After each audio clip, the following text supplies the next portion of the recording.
Hey guys, in this video I will show you how to connect Jira with GitHub. Alright, so let's begin with the video. First, open your web browser and log into your Jira account. Once logged in, navigate to the Your Work page. This serves as your starting point for managing projects and tasks. Here, you'll see a list of all the projects you're involved with. Select the project you want to connect with GitHub. Next, go to Project Settings, which you'll find on the three dots next to your project name. From this dropdown, select Project Settings, and it will open more detailed settings where you can manage different aspects of your project. Inside the Settings menu, look for Toolchain and click on it. The Toolchain section is dedicated to managing integrations. This is where you connect development tools like GitHub to Jira. Within the Toolchain section, you'll see an option for GitHub for Atlassian.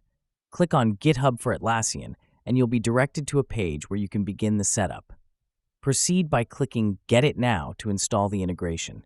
Follow the on-screen instructions carefully. You might be asked to sign in to your GitHub account for authentication. This step ensures only authorized users can access and connect repositories. Once you've successfully authenticated and installed the app, your integration will be confirmed. From here, you'll be able to link Jira issues with GitHub commits, branches, and pull requests seamlessly. This setup allows developers to reference Jira issues directly in their GitHub commits, meaning that any code updates related to specific tasks will automatically link back to Jira. And that's it. So that is how you can connect Jira with GitHub. So that's all for this video. Thanks.